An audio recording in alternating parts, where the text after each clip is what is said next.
Kisah ini terjadi tahun 1999. Namaku Purnomo. Aku mengajak kedua temanku, Suno dan Hendro. Kami hari ini akan menuju ke Gunung Semeru untuk rekreasi. Sebenarnya mereka merasa tidak enak. Hendro, si cengeng, dan Suno agak sedikit ragu.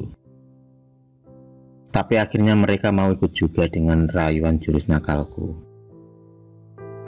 Aku pamit kepada ibu mau ke Bali, tapi sebenarnya aku mau ke Semeru. Kami bertiga bersama pedagang sayur dan pencari sapu hijau berangkat menggunakan jasa mobil pickup ke desa Tawon Songo. Setelah menunggu dan akhirnya datang juga. Pickup ini jurusan tempuh ke Pasru Jambi. Kami juga berhenti sejenak ke Pasar Tempeh buat membeli bekal-bekal selama perjalanan.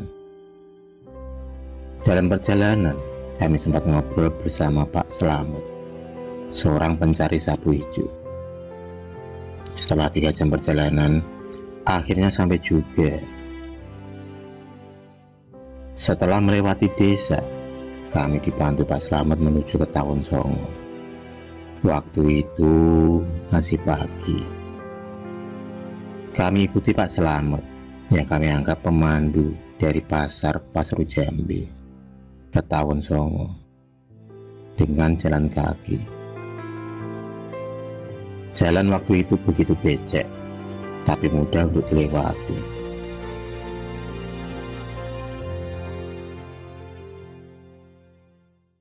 Dalam perjalanan, Pak Slamet menyuruh kami agar tak mendirikan tenda di tanah yang rimbun. Takutnya ada babi hutan.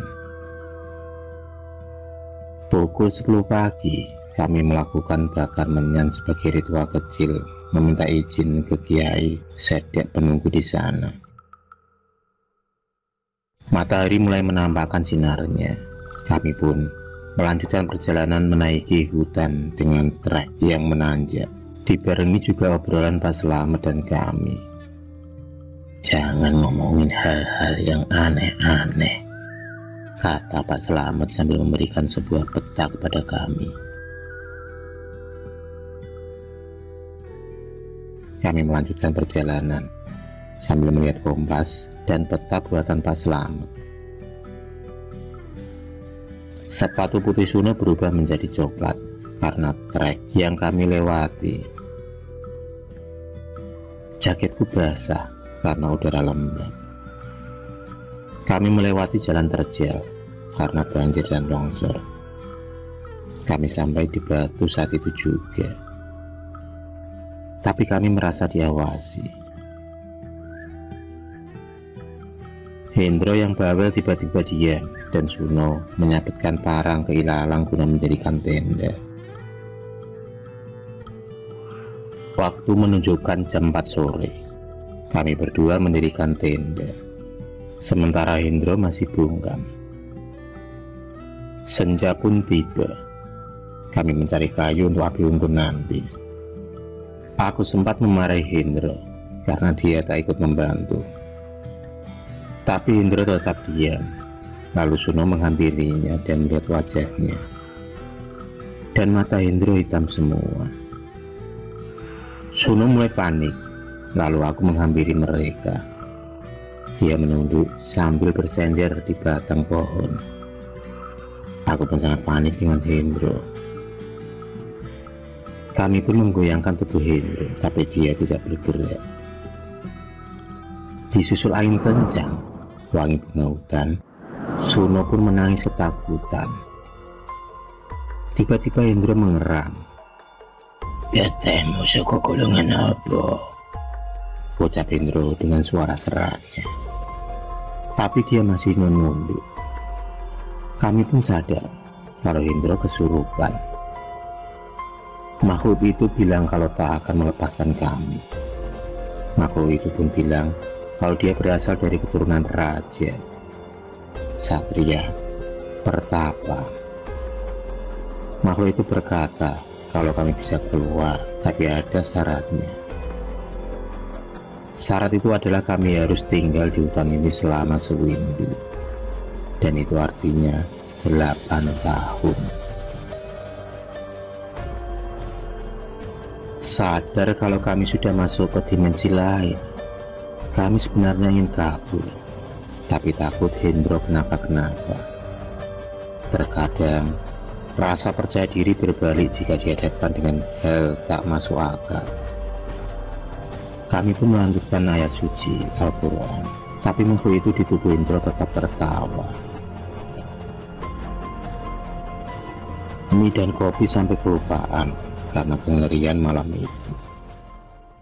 Tiba-tiba Suno teringat kata-kata Pak Selamet agar menyalakan barang yang bisa dinyalakan, dan ternyata Suno diberi rotan sama Pak Selamet. Rotan biasa yang diberi kayu hijau ujungnya dan ada gantungan uang kuno. Saat dikeluarkan, Hendro langsung bungkam lagi. Kami pun segera membopong dia dekat api unggun.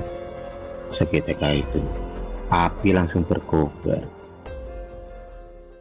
Tiba-tiba terdengar geling Jawa, diiringi kidung Jawa. Terdengar juga jablok-blorok, tanda pagi mau datang, walaupun masih sangat gelap. Lama-lama, api unggun itu pun habis. Lalu kami sholat subuh. Pagi pun tiba. Kami memutuskan untuk turun. Hendro yang masih diam kami gandeng karena kondisi yang sangat tidak memungkinkan. Kami pun berjalan sambil berdoa. Tapi sialnya, kami tidak sampai di tempat di mana Pak Selamet pisah. Malam pun tiba. Kami pun mendirikan tenda di tanah yang datar. Tak lupa, aku dan Suno sholat. Setelah mendirikan tenda, kami mencari kayu bakar untuk api unggun. Pada saat kami menikmati kopi panas, tiba-tiba Hendro berdiri dan menari, yakni gerakan topeng kali bungu. Entah kenapa, banyak penonton bermunculan. Wajahnya aneh-aneh. Tiba-tiba muncullah seorang nenek mendatangi kami. Cah bagus, kowe teko saka ngendi? Suno pun takut melihat nenek itu karena wajahnya dan senyumannya menakutkan. Benar-benar malam paling mengerikan waktu itu. Aku pun sempat bertanya keberadaan itu. "Alas opo?" ucap nenek. Ternyata kami telah berpindah tempat yang amat jauh dari Semeru.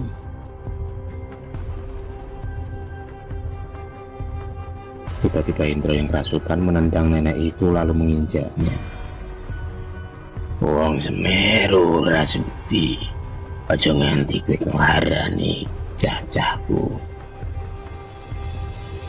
Nenek itu pun meminta ampun. Ampun, kula mboten ngerti nek cacah kowe nggo namun ndara. Nenek itu pun berlari terbirit-birit. Tapi para penonton menatap kami seolah ingin menekan kami. Kami pun langsung pingsan. Tiba-tiba kami mendengar Hendro dengan suara seraknya. "Kowe rasa wedi, aku iki mung jaga kowe saka demi tara sobong." Kami pun terbangun, namun tak berani melihat Hendro.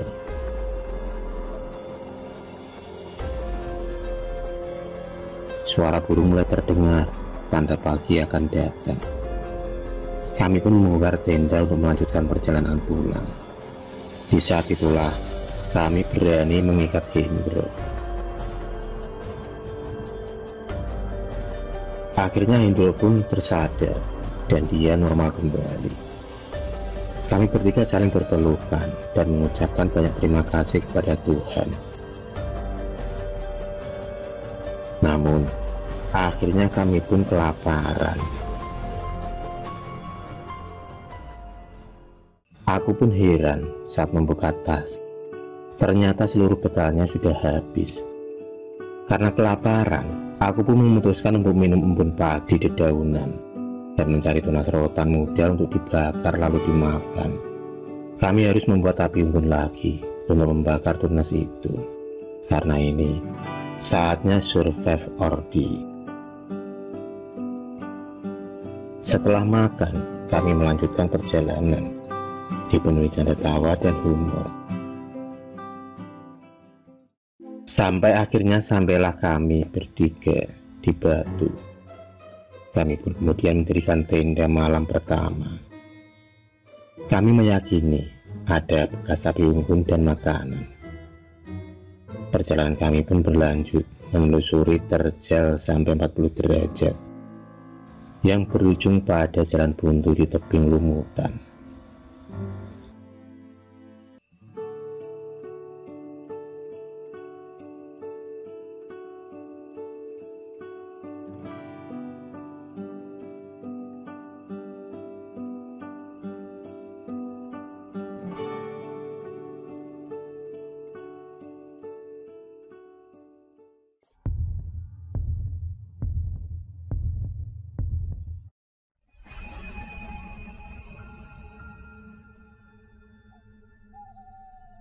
Terima kasih sudah menonton video cerita bergambar ini.